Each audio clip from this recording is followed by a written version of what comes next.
Good afternoon and welcome to the Ernst Reuter Sportfeld in Berlin, Germany, situated to the southwest of the city centre. It's a buzzing, vibrant hub of hockey activity, home of Berliner Hockey Club, and it's now the host venue for one of the concluding phases of this year's FIH Pro League. As you just saw, over the 2 weekends, we're going to see the women's teams of Germany, Australia, China, Argentina, England and India all trying to win. First up, it is Argentina versus China to get things underway here in Berlin. Scorching hot, over 30 degrees here for the start of this Pro League phase. 3, 2, 1, let's play. We are away here at Berliner Hockey Club in Germany. It's Argentina versus China in this FIH Pro League game. Just 8 days left of the season. I'm Simon Mason, and Argentina are playing right to left across your screens in that combination sky blue and white strip. China all in red, playing from left to right. They're going to have to absorb some early pressure.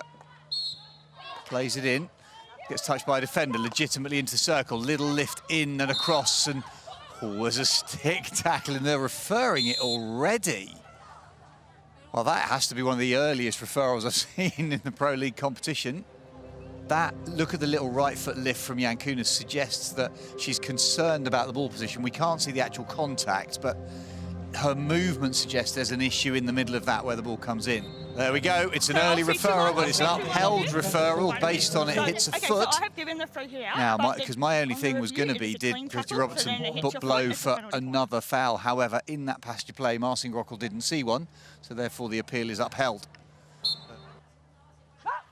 Newcastle this time just shortening the routine, and the deflection comes in off the angle, and it's Chun Yi on the deflection who opens the scoring. It's the open hand slider that gives that headside tip in. Nothing that Cosentino could do.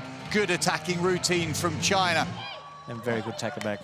Bit of confusion in the Chinese defence as the run forward finds its way onto the baseline. Opportunity for the reverse in front of the goalkeepers. A scramble and a finish. Ortiz is in the middle of that puddle. Now, it's a question, is there a stick challenge? There's so many sticks and so many bodies, I can't see anything clear. The Chinese are asking for something, but I don't know what they're asking for. Can you see anything in there? The only thing I can imagine is that it might have hit a body just in front of the goal. So here comes the decision. So the goal stands, and China therefore will lose their referral. They referred it. In and through, a little bit of a crab and a pullback, and in the end it's just punched in by Maria Ortiz.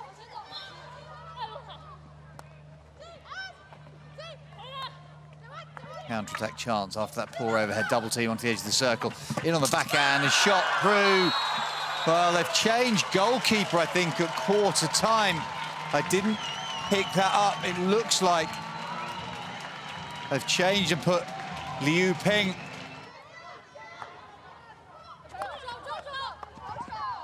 Good take on the line, and then that's a card, surely. Has to be. Physical block, defenders just put themselves on the floor and knelt in front of it. Breakdown play. Oh, and then China have just thrown it straight back at Argentina, and it's Granato who steps down. She then gets turned over, trying to go right to left. It's picked by China, who have double team on the last defender. Still in that situation, the floated ball in. Yankunas gets half a touch, enough for the half touch, and there is the finish that will be the conclusion of the game, at least from a scoreboard perspective for now, because Argentina have got that second gap goal. They go to 3. Yankunas created it with a lovely little jab dink into the circle, and then finished it on the backhand. She has a ferocious backhand shot anyway, but she had an empty goal to aim at. However, inside the last 20 seconds for now, you could argue there would definitely have been time. We've seen goals scored within sort of 10-second windows, so if they'd got the second, could they have got the third? Would it have changed things?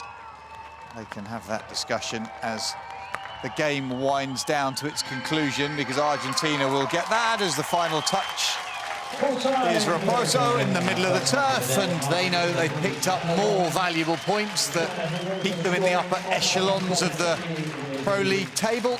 China battled hard. They started very, very well. Scored that early goal, but Argentina just felt like in the latter stages they had too much energy. Here in Berlin, it's Argentina 3, China 1.